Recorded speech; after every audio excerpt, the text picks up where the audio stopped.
Ito na ang start ng Ladies Market. Ayan. Hanap na tayo ng pwede nating mabili. Kita mo na itong soft keychain, no? 25 HKD for 1 piece. Ay, maganda. Mga wallets. Ito. Luggage tag for 20 HKD. Saan kaya may maganda? Ito na yung mga ref magnet. 20 for 1 piece. Hanap tayo dyan. Pero ikot muna tayo. Ito may mga luggages, so wala mga prices kung magkano. Grabe, iba-ibang size. Tapos dito din ang mga bracelet for 10 HKD. Ito. 29 HKD. Tapos may mga bags din. Ito mga bags. Ang ganda naman ng bathrobe na yun. Magkano kaya yun? Tingin nga natin yan mamaya. Ito mga bago. Saan kaya yan? Mga wallets. Ito mga damit ng pambata. Ang ganda. Ganda Chinese clothes. Ganda. Tote bag. Ang ganda naman ng tote bag na to. Ang ganda ng mga bags. Ano kaya yan? Ang ganda. Ang ganda ng mga bags. Hong Kong t-shirt to. 29 for 1 piece and then 100 for 6 pieces. Naalang ko anong bibilin ko. Nakaka-overwhelm.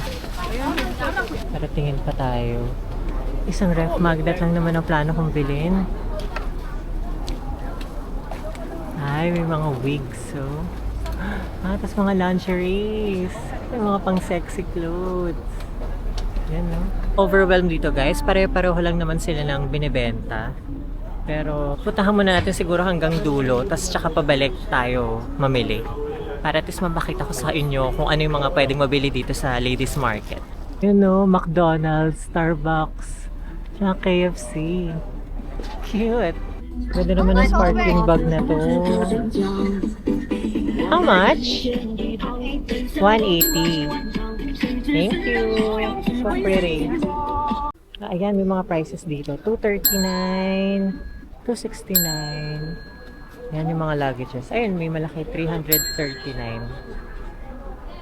Ayan, mga tote bag. Kasi ako ng tote bag. Ang kitong labubo. 1 for 49. Cute. Yun mga silk scarf for 20 HKD. Tingin nga ako dyan, mamaya. Nandito na ako sa gitna, sa unang row. So, diretsuhin pa natin siya. Meron pang isang batch dito. Ako talaga yung bag tag eh. Pero gusto ko Jungkook. Or Enhypen. Or Powerpuff. Ay, gusto ko yung nahanap. Yung mga cellphone covers dito. Cute naman ito. Kano kaya yan? Ito may crying baby. How much? 58. 58? Do you have iPhone 14 Pro? Yeah. This one. Okay. Cute naman ang mga mugs na to. How much? How much? 120. 120. For two? For two. Okay. So, yan, tinanong ko yung mug. Tapos bigla naging 50 na lang for the two. So, ganun pala yun, no? Kailangan mo na magtanong, tapos alis ka para magbigay sila ng mas lower price. Ganun pala ang technique dito sa Ladies Market. Ito mga jades. Necklace, tsaka pendant. Ganda. Yan, nakaabot ulit tayo dito sa dulo. Meron pa ulit dito mga tinda. Napansin ko dun sa gitna, dun na maraming tao. Maka dun, mas marami bumibili dun. Pare-pareho lang naman din dito. Mas mura ba dito? tingnan natin. Sabi nila, napanood ko to sa ibang vlog, is huwag niyong hahawakan yung product. Dahil, tas hindi nyo naman bibilin dahil magagalit daw sa inyo yung tendera. Kaya hindi ko hinahawakan yung mga bagay-bagay. Tinuturo ko lang sa kanila. Damit dito, 280. Pangalan ko? Ang unisex. Magkano? 150. Ito, crochet na bag. How much? 280? 280 Yeah. Nice Thank you. 280. Ganda naman na rainbow na bag na to. Tsaka ito mga sparkling. Napagbawalan po tayo mag-video. So, nandito na ulit ako sa dulo. Pumunta na ako dito sa, feeling ko, pang last na to. Pag nandito ka daw sa ladies market, kailangan marunong kang tumawad. Hindi ako marunong tumawad. So, yan. Nandito na tayo sa pinakadulo. Wala na. So, tara, balikan na lang natin yung mga nakita nating mura. So, yun na lang ang bilhin natin. So, balik na tayo ulit. Let's go! Ayan, nakakuha na ako ng ref magnet for 10 HKD. Yan, dito siya sa may tapat ng Tupek. Siya yung napili ko kasi yun yung mga napuntahan ko. Mongkok, Central, Simsachui. Tapos ito yung sa Victoria Harbor. Tapos nakasakay din ako nung ferry. O, diba?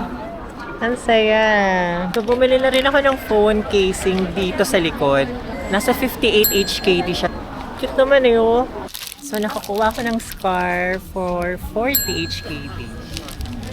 Ang ganda, malaki siya. Silk na scarf siya. Dito siya kay kuya. Done na tayo dito sa ladies market. Time check, it's 6:05 PM. So, maghanap na lang muna siguro tayo na makakainan. Siguro sa may Jordan na lang ulit para malapit na lang sa hotel natin. Bago pala tayo umuwi, check muna natin yung Portland Street dito sa Mongkok. Kung saan yung mga famous na mga natitirang neon lights na lang dito sa Hong Kong. Kasi nga parang naging virtual billboards na yung mga pumalit dun sa mga neon lights na usong-uso dito sa Hong Kong dati. So, ayan na siya guys, yung mga neon lights. Ayan o. Ang ganda mag-picture dito kasi tabi-tabi yung mga neon lights. Ganda. Yan siya. Nice. Hindi ko lang alam guys kung saan yung magandang photo spot para makuha na natin ang maganda yung mga neon lights. Sa tapat ng KFC pumesto para ma-videohan or ma-picturean tong mga neon lights na magkakatabi. So, napaka-special nito guys kasi ito na lang yung huling mga neon lights na nandito sa Hong Kong. And then sa kabilang side, may mga neon lights din. Pero mas madami dito sa side na to.